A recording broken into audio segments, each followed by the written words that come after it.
सभी विद्यार्थियों को मेरा नमस्कार। तो जैसा आप सभी जानते हैं, आज की वीडियो में हम प्रारंभ करेंगे जो हमारा अगला अध्याय है कल्पतरु, उसको प्रारंभ करेंगे आज की वीडियो में। इसको तो प्रारंभ करते हैं। प्रस्तुतो अयम पाठ है वेताल पंचविंशति इति प्रसिद्ध कथा संग्रहात् संपादनम कृत्वा संगृहीतो अस्ति। कि प्रस्तुत पाठो एवं प्रस्तुत जो पाठ है हमारा वेताल पंचविंशति नामक जो ग्रंथ है, इसकी कथा वहाँ से संग्रहित की गई है, उसमें से ये अध्याय लिया गया है। अत्र मनोरंजक घटनाभि विस्मयकारी घटनाभिश्च जीवन मूल्यानाम निरूपणम वर्तते। अत्र यहाँ पर मनोरंजक घटना भी अर्थात मनोरंजनकारी जो घटनाएं हैं, विस्मयकारी घटना भी अर्थात हैरान करने वाली जो कहानियां हैं, जीवन मूल्यानाम और जीवन के जो मूल्य है, नैतिक मूल्य निरूपणम वर्तते अर्थात उनका निरूपण जो है यहाँ पर किया गया है, वर्णन यहाँ पर किया गया। अस्याम कथायाम पूर्व कालता एवं सब गृहद्याने।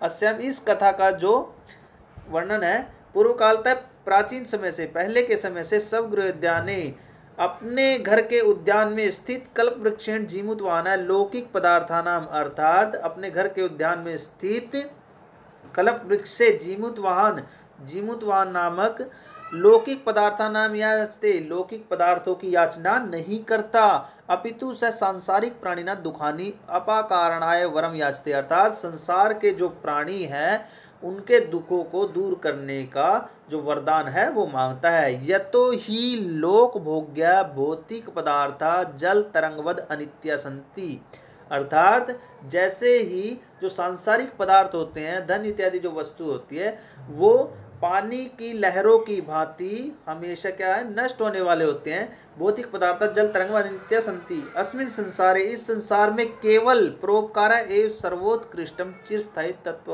अस्ति अर्थात इस संसार में परोपकार एक ऐसी वस्तु है, एक ऐसा धन है जो बहुकाल पर्यंत अर्थात चिरस्थायी लंबे समय तक, सदियों तक यहाँ पर स्थित रहता है।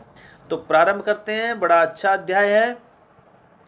अस्ति हिमवान नाम सर्वरतन भूमि नगेंद्र है। अस्ति है, अस्ति का तात्पर्य यहाँ पर है और आसीत का अर्थ होता है था या थी, कि अस्ति है तो हिमवान नाम सर्वरतन भूमि नगेंद्र है, जो सभी रत्नों की जो भूमि है, पर्वतों का जो राजा है वो क्या है, नगेंद्र हिमालय पर्वत है, हिमवान हिमालय पर्वत है। तस्य सानो ऊपरी विभाति कंचनपुरम नाम नगरम। तस्य उसके या उसकी विभाति कंचनपुरम नाम नगर, उसके ऊपर या उसकी चोटी पर कंचनपुर नाम का जो नगर है वो स्थित है। तत्र जीमूत केतु इति श्रीमान विद्याधरपति वस्तिसम। तत्र जो शब्द है वो एक अव्यय है और तत्र का अर्थ होता है वहाँ, अत्र का अर्थ होता है यहाँ और कुत्र का अर्थ होता है कहाँ। तो तत्र जीमूत केतु इति श्रीमान विद्याधरपति वस्तिसम, वहाँ तत्र वहाँ श्रीमान विद्याधरपति जीमूत केतु रहता था, वस्तिसम रहता था, निवास करता था। तस्य गृहोद्याने कुल क्रमागतः कल्पतरु स्थित है।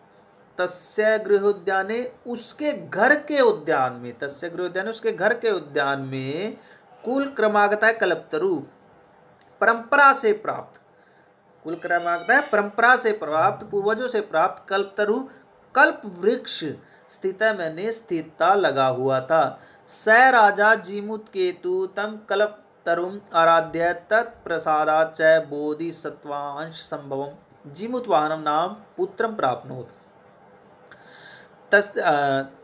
तम अर्थात स राजा वह राजा, कौन राजा, जीमूत केतु नाम का जो राजा था उसने, स राजा जीमूत केतु तम कल्पतरुम आराध्या अर्थात उस जीमूत केतु राजा ने कल्पतरु नामक वृक्ष की आराध्या मैंने आराधना करके, उसकी पूजा करके, बोधिसत्वांश संभवम अर्थात भगवान बुद्ध के अंश से गुणों से निर्मित जीमूतवाहनम नाम पुत्रम प्राप्त, जीमूतवाहन नाम का पुत्र जो है वो प्राप्त किया। स जीमूतवाहन है महान दानवीर है सर्वभूतानुकंपी चैवत। स मैंने वह जीमूतवाहन, महान मैंने बहुत अधिक, दानवीर मैंने दान करने वाला, बहुत ज्यादा दानवीर, सर्वभूतानुकंपी चैवत ऐसा हुआ अर्थात वह जीमूतवाहन नामक उस जीमूत केतु का पुत्र बहुत ज़्यादा दानवीर, सब पर दया करने वाला, सब प्राणियों पर दया दिखाने वाला ऐसा हुआ। तस्य गुणै प्रसन्न सब सचिवेश प्रेरित राजा कालेन संप्राप्त यौवनम तम यौवराज्ये अभिषिक्तवान। अर्थात उसके अर्थात युवराज के पद पर उन सभी सब सचिवेश प्रेरित है। तस्य गुणे उसके गुणों से प्रसन्न मैंने प्रसन्न होकर, उसके किसके गुणों से? जीमूतवाहन के जो गुण थे वह सब प्राणियों पर दया करता था, उसके गुणों से प्रसन्न होकर सब सचिवेश प्रेरित है, अपने सभी सभापतियों से प्रेरित होकर राजा कालेन संप्राप्त, राजा ने समय आने पर संप्राप्त यौवनम तम युवराज अभिषिक्तवान, अर्थात समय आने पर उसको युवराज अभिषेक घोषित कर दिया, युवराज के पद पर आसीन कर दिया। कदाचित हितेशिण पितृमंत्रिण यौवराज्ये स्थितम जीमूतवान उक्तवंच। कदाचित अर्थात कभी युवराज के पद पर आसीन होकर उसने हितेशिण पितृमंत्री भी अर्थात अपने पिता और मंत्रियों से कहा, अपने पिता अहितेशी होते हैं जो हित चाहने वाले हैं।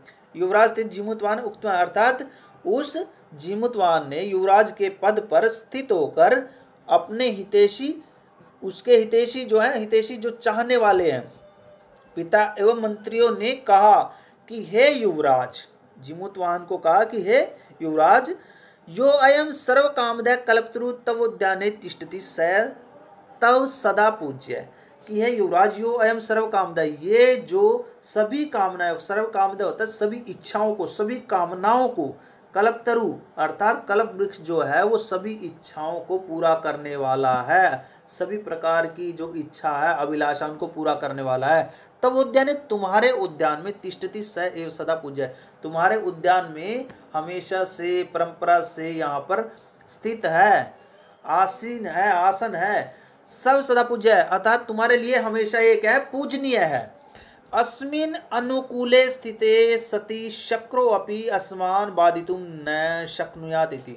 अर्थात अस्मिन् अनुकूले स्थिति, जो स्थिति है अर्थात इसके शक्ति, शक्र जो पर्यायवाची है वो इंद्र का पर्यायवाची है, कि इंद्र के अर्थात इंद्र के प्रतिकूल, हमारे प्रतिकूल होने पर भी हमें किसी प्रकार की कोई भी इसके रहते हुए इंद्र में बाधा नहीं पहुंचा सकता। अस्मिन अनुकूल स्थिति अर्थात इसके अनुकूल रहने पर जो इंद्र अर्थात इंद्र देवता है वो हमें किसी प्रकार की कोई भी बाधा या हानि नहीं पहुंचा सकता, इति ऐसा है।